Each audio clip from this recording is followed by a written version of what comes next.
Hi, my name is Anushka Dave, journalist and corporate citizen magazine, and today we have with us Mr. Joel George, Vice President, International HR and India Business Operations, OpenGov.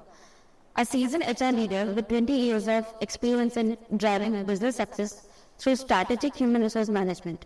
He has driven business success in IT enablement, and engineering industries. Let's hear his insights. Welcome to Corporate Citizen. Starting with the first, as an HR, how do you foster a culture of continuous learning? Well, learning is the one thing that keeps human beings, going and growing. What we learned today is what will keep us alive tomorrow. What we did, and at the end of the day, we would have earned for what we did. But if you need to continue to earn, you need to continue to learn. And therefore, learning is something that one must not see it as a passive activity. It has to be seen as an active activity. And learning happens at any point of time, not necessarily through classrooms, all sorts of mediums and media that's available around you, all sorts of observations, that you can do as an individual. Everything contributes to your learning, and that becomes your learning culture. So that's your approach to HR process automation. This has been something, talked about, discussed and debated a lot in the HR circles, HR fraternity, HR platforms, etc. We made a lot of progress in terms of automating a lot of things that used to be manual in nature. With organizations, becoming larger in size and bigger in scale, the need for, tools and technology to be adopted is a necessity than before. And most of the organizations have, progressed on to using the latest and greatest technology and tools to manage scale and, of course, to achieve speed in doing things. So, HR has, pretty much caught up with everything. Today, you talk of any processes in HR, you will always see a tool available to fast track it and then obviously enable it to make sure the right employee experience is created. Yeah. Sir, you have like 20 years of experience now in the HR industry. So can you share some leadership lessons that you have learned? Of course, surely leadership is a continuous learning. Leading is the most difficult thing that one can imagine, at the same time most rewarding thing. As a leader who has grown up among the company of leaders, I believe the first and foremost thing for a leader is to be self-led. In the sense of, you can't wait for someone to be leading you to be a leader in life. You have to be self-led to create success as an individual leader, and I believe it and I practice it as well. What's your approach to building high-performing HR teams at here? No questions at all. Today, every organization looks up to human resource as a function to be seen as the role models in the organization. In terms of office routine, office discipline, office productivity, and all-around smartness that you expect the workplace to be. Yeah. HR has to be seen to be not only leading it by example, but of course they have to lead it as their lifetime, not their lifetime, their lifestyle in the organization, so to say. Everything that we do once upon a time used to be believed as cannot be measured and monitored. Today, everybody believes everything that we do in HR can be measured, monitored, and maximized. Everything has to be measured so that we know the effectiveness, the impact, and the efficiency of what we have created. And that as a principle, I think in a lot of the HR organizations and teams within the organizations, HR teams within the organizations have successfully adopted and grown up to. So how was your career journey in these 20 years? Like, you always wanted to be in HR or just it happened? That's a beautiful question. Very seldom people would have absolute clarity as to what would they like to do in life. I was fortunate enough, I was very clear right from the time that I chose this course, which is specializing in human resource as my master's degree, that I wanted to become a human resource professional. Before me taking admission, I read a book that was those days, the topic of that book was personal management, and obviously personal management evolved and sophisticated into human resource management at this point of time. So I had that clarity. I was inspired, excited after reading the book. I took an admission and then went through the program. I was even more excited, picked up my job as HR trainee. Of course, started getting even more thrilled about, what is in store and what sort of an influence do we create in the lives of people. Got an opportunity to become part of Tata Group, one of the Tata Group companies that I worked for. Tata Johnson Controls, then eventually worked for Tata Technologies. All of these organizations gave me strong foundation as a practicing human resource professional. I built on it. I continue to be thrilled. I've spent close to 25 plus years in human resource. Mostly I've been with, IT services and product organization. If I have a second life to live, and if I have a second career to choose as part of that, I think I'll choose to be a human resource person, because I believe there would still be a lot left that I have not done and achieved as an HR professional. So therefore, I would like to pursue it again. Oh, that's so great. So what are the key challenges you have faced, like where you are now work with global HR operations? So what key challenges you faced? Well, Something like HR operations. HR as a function, apparently looks like, the nicest of function in the organization, because we end up, coordinating a lot of people-related things. The most fundamental thing that people don't realize is, unless you manage to get the right talent on board, no business takes off. So a lot of the time, human resource function plays a pivotal role in enabling the organization to succeed or not succeed. And while it is said, talent is plenty, the type of talent that some of these organizations or each of the organization look for is very unique to what they want, and it is very difficult. It will be the skill of the human resource function to identify that talent, bring the talent on board, retain and nurture the talent. So therefore, the most difficult thing that we do is identifying the right talent, retaining the right talent, and nurturing the right talent, without which the organization cannot sustain at all. It's almost like, if you are not able to eat, you are not able to live. If human resource people are not able to find the right talent, no business can survive. So there is a buzzword, data analytics, data science and everything. So there is a term called HR analytics, and how this helps in making informed decision in business growth. Absolutely. Analytics is the latest and the greatest in terms of business practices, and there are a lot of tools and technologies that have come about. HR also has adopted a lot of analytical practices. Analytics is nothing but it gives you insights. At some point of time, there used to be what I call it as scorecards and dashboards, and we have progressed from scorecards and dashboards, which are relatively reporting of the past status, to analytics that actually gives you real-time insights, and that helps you to take decision for going forward.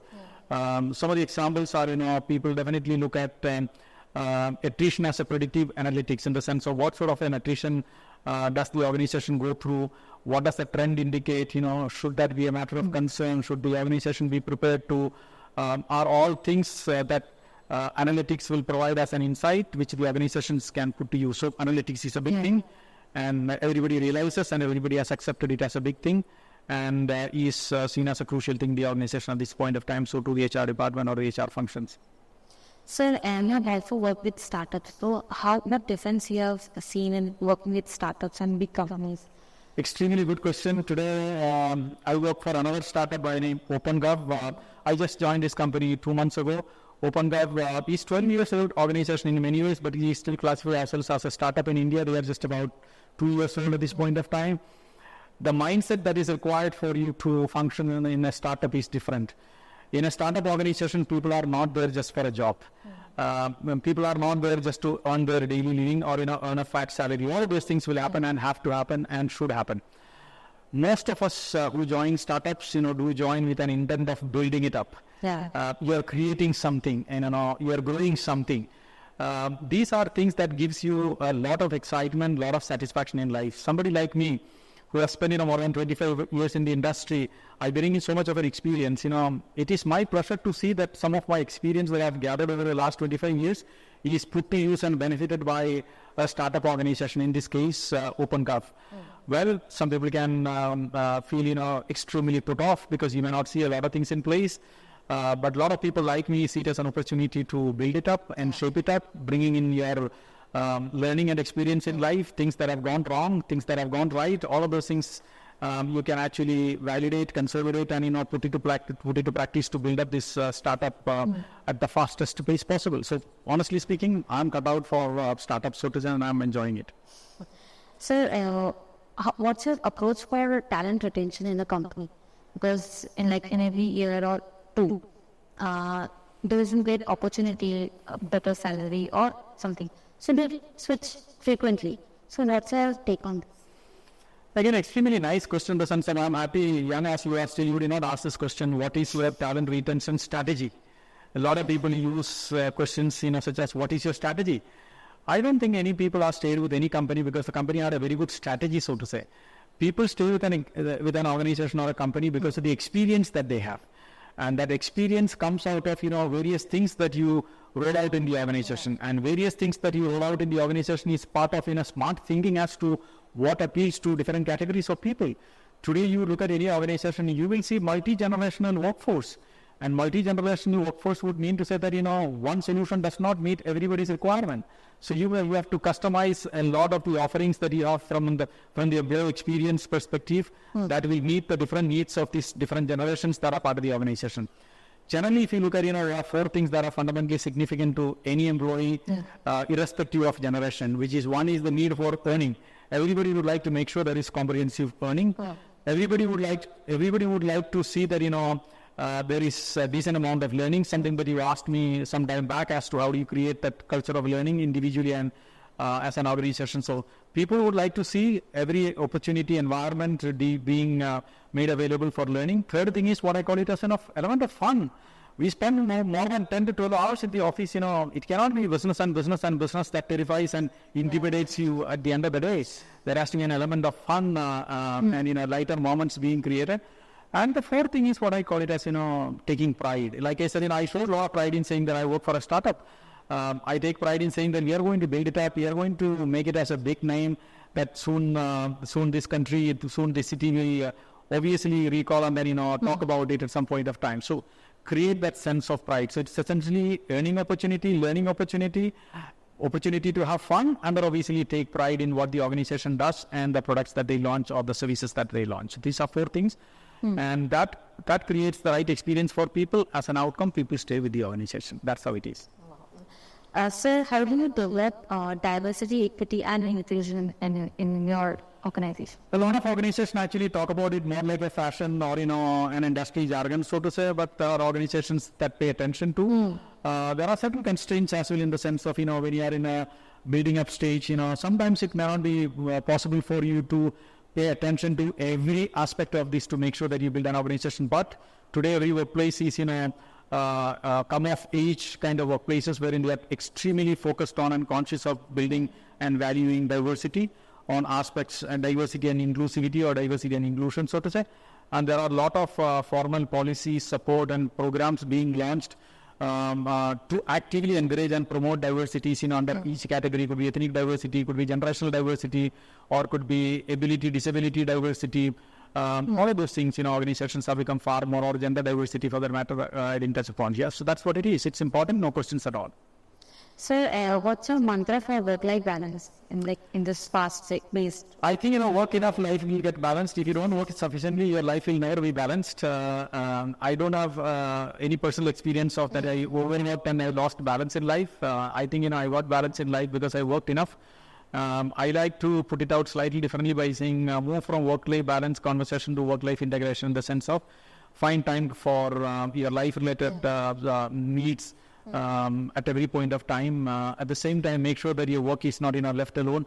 Work has to happen 24/7, 365 days, whether you are in or out, work has to happen. So it's important for you to be mentally very clear as to what are the possible opportunities to take time off and what are opportunities wherein you may not be able to take time off, and plan things accordingly, integrate your life with work or work with life, and then you're a happy life. One work life without work, I can't even imagine, so to say. Yeah. So last couple of questions. That's the best piece of advice that you had got and that changed you as a person in both professional and personal life? I think early on my career, and I continue to hear this, from people who are far more experienced and learned than me, they say, be self-motivated. Be self-motivated in the sense of, as human resource people, we have learned theories of motivations. We preach lessons and lectures on motivations, etc. But I believe the best and the most impactful lesson that I can give to anybody is, while all of these things can happen and be supplementary, be self-motivated in whatever you do. Nobody can substitute the amount of motivation that you have when you do it yourself. To put it in the most catchphrase of the times, be selfie. Be selfie, do it yourself. And sir, what would the what advice you would want to give to aspiring students? Look, we want to be in the HR industry, or we're just started working. Don't take it as an advice, but take it as a sort of, piece of learning that I'm willing to share with the younger generation, or, some of them maybe only as old as my children, so to say. All that I want to talk about is, stay focused on what you really want to achieve as a final outcome. Does not matter the speed at which you create success initially. Be patient enough, have the drive, dedication. I think these are two things, Bala sir used to speak about. I said drive, dedication, and determination. 3 Ds that I talk about.